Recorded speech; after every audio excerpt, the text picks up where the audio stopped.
Buenos días, buenas tardes y buenas noches, dependiendo del lado de la latitud donde estén. Mi nombre es Luis Alejandro González, soy entrenador de natación y entrenador de triatlón de la ciudad de Córdoba, Argentina.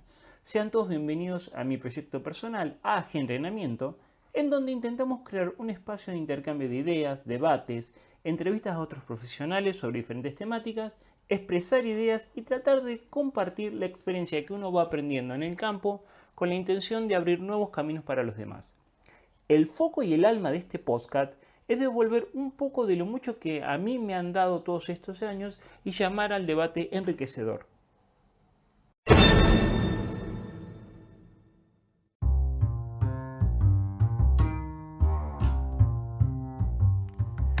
En este capítulo vamos a hablar con mi compañero de ruta, Martín Barbeguito, entrenador del equipo MB Team, acerca de qué significa crear la base para un corredor principiante.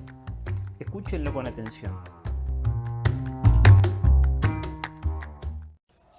Bien, Martín, explícame un poco cómo podríamos trabajar con los corredores iniciales. eh, Primer objetivo, vengo yo digo, Martín, quiero empezar a correr, quiero correr un 42 y no corro ni siquiera a la parada al colectivo en la parada. ¿Cómo podríamos acercar a esa persona progresivamente al deporte? Porque todos ven más allá y todos se olvidan del más acá. ¿Cómo hacemos? Y bueno, hay que empezar primero para lógicamente todo el chequeo médico de esa persona que esté bien, ¿no? Eso es descartar todas esas cuestiones. Después de eso tenemos que ver la disponibilidad que tiempo tiene esa persona, historial y demás, y empezar a construir una base de resistencia. O sea, no nos van a importar velocidades ni mucho menos, pero sino que esa persona se acostumbre a correr más tiempo a la semana.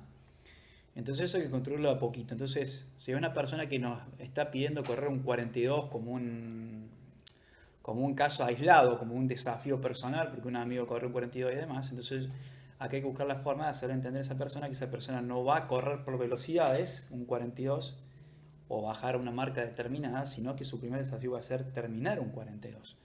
Entonces, ver cómo hago que esa persona tolere 42 kilómetros al trote. Entonces el desafío es construir esa base, esa primera base. Y eso básicamente una persona que está desentrenada o no es un corredor que se dedique va a estar dada por dos cosas. Primero por el tiempo que le puede dedicar al entrenamiento de la carrera en la semana. Y básicamente también porque entrene la fuerza, que va a ser otra cosa que le va a mejorar. Acá el problema también estaría de ver cómo va a entrenar la fuerza. Porque mejor una persona no tiene tiempo de ir al gimnasio y demás, o podríamos caer en el problema de si va al gimnasio, ¿qué es lo que está haciendo en el gimnasio? ¿Qué es lo que me pasa a mí? Yo les paso entrenamientos de fuerza o los derivo al gimnasio y a veces me encuentro con rutinas de funcional, de culturismo, de hipertrofia, que nada tienen que ver con la mejora de la carrera. Entonces, cuando tengo ese problema, me voy a un principio fundamental de entrenamiento que es la especificidad. ¿Y cuál es el gesto más específico de un corredor? El correr mismo. Entonces, como método alternativo para esa persona, o el más específico, sería que trabaje las cuestas. El trabajo de cuestas para una persona que es novicia es un entrenamiento de fuerza corriendo. Entonces, es una de las maneras más próximas que voy a tener para mejorarle el nivel y la forma, a nivel de fuerza me refiero, específica, para que lo pueda trasladar después a su entrenamiento de la carrera. Pero a ver, yo voy a actuar acá de abogado del diablo. Vos me decís, hago cuestas, pero si yo no puedo ni sostener 5 cuadras corriendo, ¿cómo voy a poder soportar una cuesta? Sería el pensamiento rápido, que me parece. Las cuestas van a ir cambiando de longitud, lógicamente. Primero yo voy a tener que ir construyendo de la mano las dos cosas. Primero que pueda correr 5 cuadras y a su vez le voy a ir dando las cuestas. Porque a mí de nada me va a servir que él corra 5 cuadras mal corridas o biomecánicamente incorrecto, que puede correr riesgo de lesión, porque todavía le falta fuerza específica. Prefiero que me corra una cuesta de 20, 30 metros repetidamente, con pausas, y eso me va a ser mucho más rendidor que correr a lo mejor 5 cuadras, 6 cuadras en un ritmo que sea a lo mejor muy lento o que esté o puede estar asociado a que incluso se lesione por correr de esa manera, ¿no? Que ya entra en una cuestión biomecánica, pero si la cuesta es cuesta por el hecho de que trabaja más intensidad en la carrera, en el gesto en sí mismo, en el gesto per se, digamos, no me importa la distancia al principio, la voy a ir construyendo. Y una cuesta no tiene que ser excesivamente larga. No necesariamente para trabajar la fuerza una cuesta que me lleve a mí entre 15 segundos, 20 segundos y hasta 1 minuto y medio o 3 minutos de duración en una fase final, tranquilamente es un trabajo de entrenamiento de la fuerza. Hay un error conceptual que yo veo en mucha gente es que cuando o que empieza a entrenar o en planes colgados en diferentes lugares, que toman como base y cuando hablan de base solamente piensan en el trabajo aeróbico. Entonces la pregunta sería, ¿qué significa entrenar la base? ¿Qué es ese famoso entrenar para entrenar? ¿Qué significa? ¿Qué es qué contenidos tiene eso? ¿Cómo lo encara? ¿Cómo sería una forma o una propuesta para poder encararlo? Bueno, primero creo que, y vos vas a estar de acuerdo con eso, que debe ver la base de quién y para qué, porque eso ya te da diferentes formas de empezar una base, ¿no? O entender esa base. Pero partiendo de este amateurista que quiere correr por primera vez en su vida, que nunca corrió, la base es que esta persona pueda generar, desarrollar sus factores que lo limitan o determinan su rendimiento corriendo cada vez más tiempo, ¿no es cierto? En este caso, bueno, obviamente podemos hablar del tópico de la fisiología, pero que la gente no va a entender. Pero acá básicamente es que esté más minutos corriendo durante más tiempo y sin que se rompa. Ejecutar y sostener, lo que decimos siempre. Entonces, y volviendo a ese principio de lo específico, la base se construye con lo específico. Va a tener que correr, sí, la persona va a tener que correr, pero bueno, iremos construyéndola a poquito. ¿Cuál es el error en este construir la base? Que muchas veces la gente cree que la base es aumentar cada vez más tiempo, más distancia, cuando sus estructuras no están preparadas. Entonces los para una lesión y por el error metodológico de creer que estaban construyendo la base. Y no era construir la base. Porque a lo mejor yo puedo construir la base por aumento de la frecuencia de los estímulos antes que cantidad de kilómetros o de tiempo en una sesión. Que ese suele ser el error más común. Entonces vos tenés una persona que te dice, quiero correr un 42. Bueno, ¿cuántas veces puede correr usted a la semana? Una vez a la semana. Y no, porque no vamos a poder construir la base. No va a haber frecuencia de estímulo. Entonces no tiene mucha lógica. En cambio, si una persona me dice, yo puedo correr 3 o 4 veces a la semana, bueno, eso ya me da la posibilidad de construir la base para poder aumentar la frecuencia de estímulo en la semana. La persona tiene que habituarse a algo, repetirlo en el tiempo para que genere adaptaciones. O sea que, a ver si yo tuviera que resumir tu concepto, base significa que yo puedo avanzar siempre y cuando esté preparado para poder avanzar. Exacto. Haciendo un resumen, hay un viejo principio del entrenamiento que dice que toda cantidad tiene su calidad y toda calidad puede aumentar de cantidad siempre y cuando no pierda la calidad. Exactamente, tal cual. La estructura en todo este papel, el factor técnico, ¿qué papel juega? Bueno, para mí siempre es importante el factor técnico, pero si te pones fino en lo técnico, habría gente que no correría nunca. A eso va mi pregunta, porque hay mucha gente que se frustra cuando vemos que tienen que estar 10, 20 o 30 minutos haciendo técnica. Bien, el factor técnico siempre tiene que estar como parte del entrenamiento, más si es una base, siempre, porque el factor técnico no solamente es entrenamiento de la técnica para correr mejor, también es entrenamiento de la fuerza. Entonces el que no vea eso, le está errando. Entonces, yo lo uso mucho, además, como el video que vimos recién, yo uso trabajo de técnica en cuestas, en desnivel, porque es una forma de superar una resistencia en un gesto supuestamente corregido o exagerado que vos después vas a afinar por el hecho de hacer la repetición cuando hagas el kilómetro en la carrera. Entonces, el factor técnico para mí es muy importante y no es una desinversión de tiempo. Es una inversión muy alta de beneficios la que uno tiene. Entonces, si es una persona que no tiene facilidad para correr porque no tiene patrones de movimiento básico, no ha tenido historia deportiva de chico, yo insistiría con la técnica todo el tiempo, en todas las sesiones.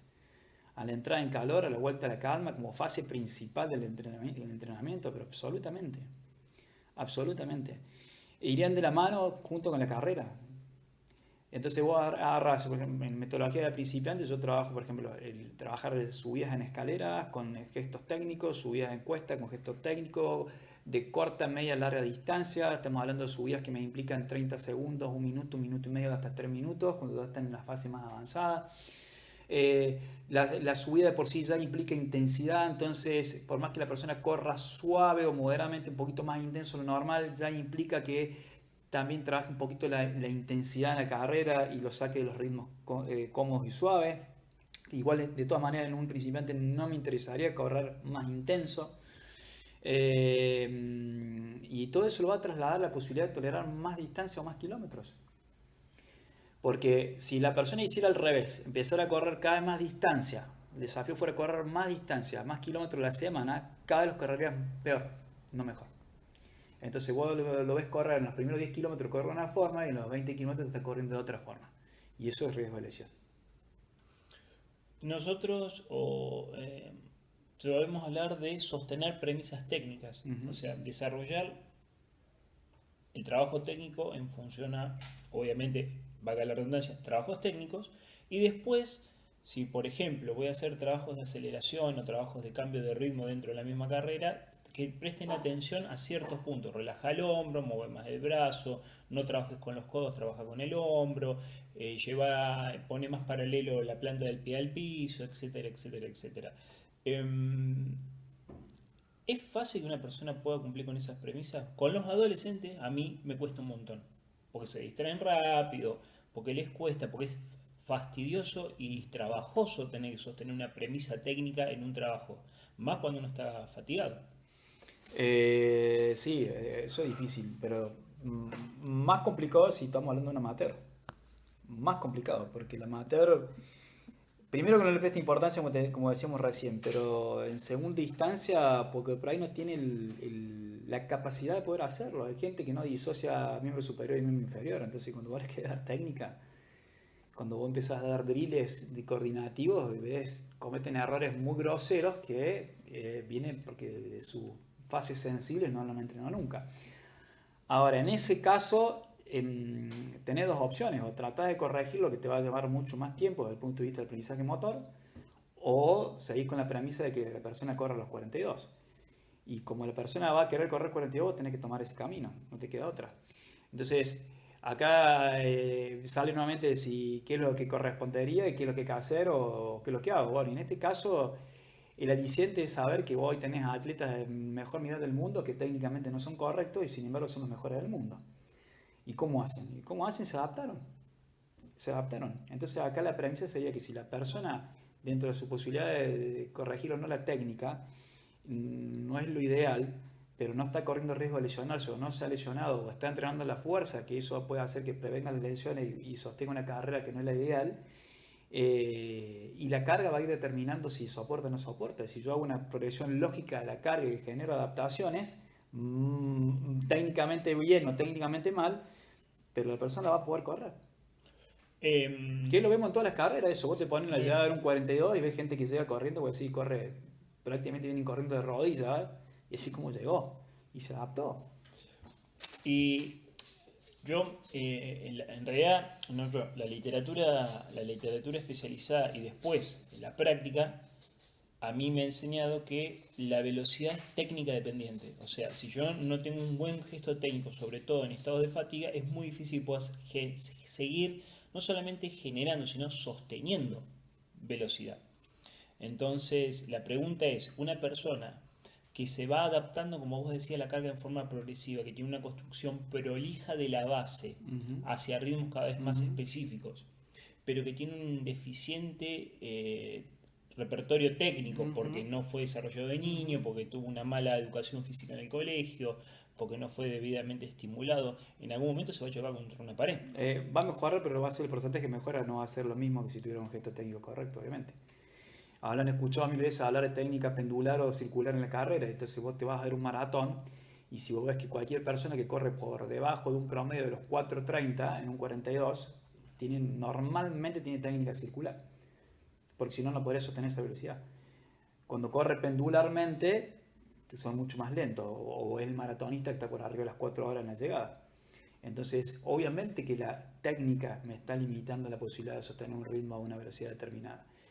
Pasa que, bueno, estamos hablando de un principiante donde no va a haber hecho fases ideales de entrenamiento de la carrera o metodológicamente como un atleta formado, que sabemos que primero empieza en la pista, empieza a desarrollar las distancias cortas, cada vez corre más rápido lo corto para poder correr más rápido lo largo, que si no sería ilógico.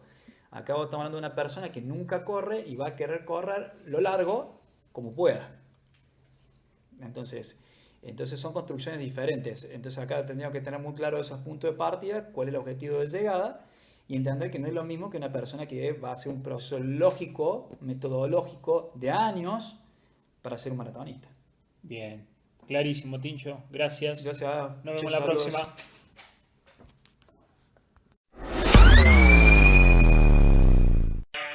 Bueno, espero que este capítulo les haya servido, les haya gustado, que haya podido ayudar a pensar un poco la práctica profesional nuestra de cada día. Cualquier duda, cualquier consulta, cualquier inquietud que tengan, la pueden dejar en la descripción del podcast. Nos pueden encontrar en Spotify, nos pueden encontrar en Google Podcast, nos pueden encontrar en Inbox, nos pueden encontrar en nuestro canal de YouTube, donde subimos estos capítulos de podcast, junto con mucho otro material educativo. Y bien, la mesa de debate está abierta, como digo siempre. Espero que tengan una buena semana y disfruten mucho, porque ser entrenador es una de las profesiones más hermosas, más lindas y más gratificantes de todo el mundo. Cuídense.